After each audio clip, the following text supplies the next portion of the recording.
যদি আল্লাহ আমাকে দয়া করে এমন কিছু করে যেতে চায় যেন আপনারা দায়িত্বহীন কণ্ঠে বলতে পারেন, দায়িত্বহীন কণ্ঠে যেন বলতে পারেন যে 53 বছর পর্যন্ত আমাদের কত মানুষ নেতা আইলো আর গেল, তাহির সাহেব ব্রাহ্মণবাড়ির থেকে আইসা এমন কাজ কইরা গেছে আমাদের স্থানীয় লোকে এত কাজ করতে পারে না। আরেকটা কথা কইতাম নি, আরেকটা কথা কইতাম নি, কথাটা না কইলে আমার শান্তি লাগতো না। সেই কথাটা হইলো, আজকে আমি যতটা প্রোগ্রামে গেছি কারণ জায়গা গেছি আর কি, আবার আমি যখন প্রোগ্রাম শেষ করে একটু সামনে যাই পরে আবার কারণ আয় পড়ে কথা বুঝতে পারছেন নি? এই একটা অবস্থার মধ্যে আজকে পড়ছি, জানি না কোন কুতুব আছে কিনা। কারণ জন নিচে গা নেওয়ার ভিতরে বোঝা যায় মোমবাতির আলো লাগে।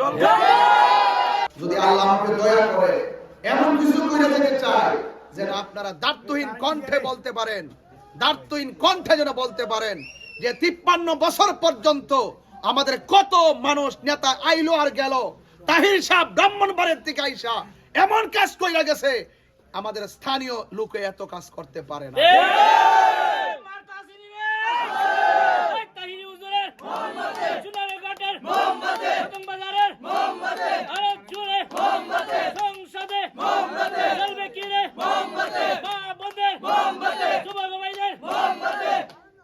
আরেকটা কথা কইতাম নি, আরেকটা কথা কইতাম নি, কথাটা না কইলে আমার শান্তি লাগতো না।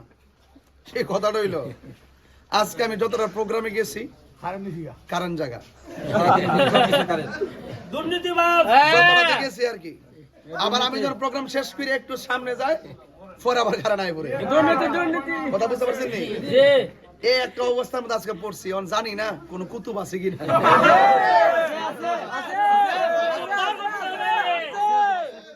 যাই হোক, কারণ জন নিচে গা নেওয়ার ভিতরে বোঝা যায় মোমবাতির আলো লাগে।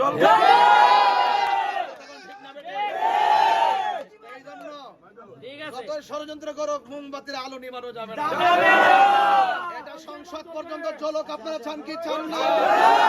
আল্লাহ আমাদের সকলকে বোঝার তৌফিক দান করুক, আমিন। আসন্ন জাতীয় সংসদ নির্বাচন অবিলম্বে 4 চোরাঘাট মাধবপুর আসনে মোমবাতি প্রতীকের অফিস উদ্বোধন করার জন্য রাত্রে প্রায় 10:30 বেজে গেছে। আমি আপনাদের সামনে এসেছি। আজকে প্রায় 17-18টি প্রোগ্রাম শেষ করেছি, আরো 3টি প্রোগ্রাম সামনে আছে, সেখানেও আমাকে যেতে হবে। মাধবপুর শেষের প্রোগ্রাম মাত্র 2:30টা, অর্থাৎ এভাবেই প্রতিদিন আমি করছি। আজকে প্রায় 7 ঘন্টা মোটরসাইকেল ছিলাম। মোটরসাইকেলে ঘুরছি কেন? ইচ্ছে করলে আমি ইউনিয়ন থেকে, ওয়ার্ড থেকে, গ্রাম থেকে গাড়ি দিয়ে ভরিয়া এক জায়গায় আনতে পারতাম, কিন্তু আমি বলছি না, এক জায়গায় আনার দরকার নাই। আমি যেহেতু নির্বাচনে আসছি জনপ্রতিনিধি হওয়ার জন্য, যেহেতু নির্বাচন করছি, মোমবাতি প্রতীকে ভোট চাচ্ছি, আমাকে অবশ্যই এলাকা ঘুরতে হবে। এলাকার মানুষকে কোথায়, কোন জায়গায়, কিভাবে বাস করছে, তাদের দুঃখ কি, তাদের কষ্ট কি, তাদের চাহিদা কি, তারা কোন সমস্যায় আছে, কেমন সংকটে আছে, এই বিষয়গুলো আমি নিজের চোখে অবলোকন করার জন্য প্রতিদিন মোটরসাইকেল দিয়ে প্রত্যন্ত এলাকায় যাচ্ছি। কিন্তু এমন এলাকা আছে যাওয়ার পরে আমায় কয় যে ভাইজান, আপনি এমপি পদপ্রার্থী, আপনি আসছেন, কিন্তু আমাদের জন্মের ঘরে কত এমপির মূর্তি বানাই না, আমাদের এলাকাতে নির্বাচনের আগেও আসে না, পরেও আসে না। তো যারা আগেও যায় না, পরেও যায় না, তাদের দুঃখ কি, ওই সমস্ত মানুষের দুঃখ কি বোঝাবে? শেষ হবে না। এই জন্য আমি অনেক জায়গায় ঘুরে দেখেছি। তো আপনাদের সকলবাসীকে আমি একটু আশ্বস্ত করতে চাই, আমি দেখি যখন কেউ নির্বাচন করে এমপি হয়, সেই এমপি থাকে ঢাকায়, বিভিন্ন ভাবে থাকে, বা অঞ্চল ভিত্তিক যে বড় বড় বাজার আছে, এই বাজারের ভিতরে অনেক নেতারা চাঁদাবাজি করে, মাসে মাসে ধার্য করে দেয় এত তারিখে দিয়া দিও দোকান দিছে 500 সিএনজি স্ট্যান্ডের মধ্যে সিন্ডিকেট আবার বাগাবাগি হয় তুই 10 দিন আর একজন 15 দিন তারা দিলে তো আমি পরিষ্কার একদম দায়িত্বহীন কণ্ঠে বলতে চাই আমার ভালো নির্বাচন সিন্ডিকেট সাম্রাজ্য গড়ে তুলছে কোটিপতি হয়ে গেছে অবৈধভাবে ভালো তুললা সরকারের গাছ গুছ কাইটে হমন করে গেছে কিন্তু এটা জিজ্ঞেস করার মতো কেউ নাই যারা দায়িত্বে আছে এমপি হয় তারাও খবর নেয় না এবং যারা কাইটা দায়িত্বহীনভাবে কাইটা নিতেছে তারা একবারও চিন্তা করে না যে আমি যে অবৈধভাবে চাঁদাবাজি করতেছি দুর্নীতি করতেছি গাছ কাইটা দেখতেছি ভারত তুলিকা সংসার চালাইতেছি কোটি টাকা বানাইতেছি দেখি হারাম না হারাম একটা বড় চিন্তা করে না কেন চিন্তা করে না কারণ তারা রাষ্ট্রের ক্ষমতা যাওয়ার পরে ওই বাজেট আইনটা জনগণের না দিয়া নিজের পকেটে রাখিয়া বিশাল অঙ্ক বাড়াইয়া বিদেশে পাচার করা রাজনীতি করে আর জনগণের দুঃখ দুর্দশা যেমন ছিল তেমনই থাকে কথাটা ঠিক এই জন্য যেহেতু আমি ইসলামিক ধর্ম অনুরোধের আলোকে আমি রাজনীতি করি সেক্ষেত্রে আমি কথা দিয়ে যাচ্ছি যদি আল্লাহ আমাকে আপনাদের সমর্থনে কবুল করে বাজারে সান্দাবাজি সাদাবাজি এগুলো এবং যে সমস্ত অবৈধভাবে বালু উত্তোলন করতেছে গাছ গুছকাইটা বিক্রি করে প্রাকৃতিক অনেক জিনিস তারা লুটপাট করে এই সুযোগ দেওয়া হবে না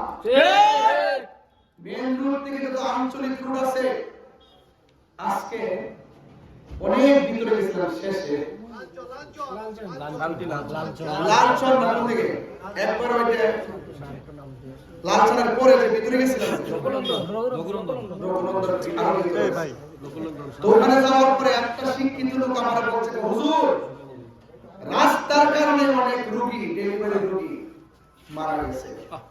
ওই যে গ্রামা বাগানে গেলাম একই কথা কইল আজকে গেলাম একই কথা কইল আর মিয়া মানুষের জন্য রাজনীতি না করতে বলে রাজনীতি ছাইড়ে দেন মিয়া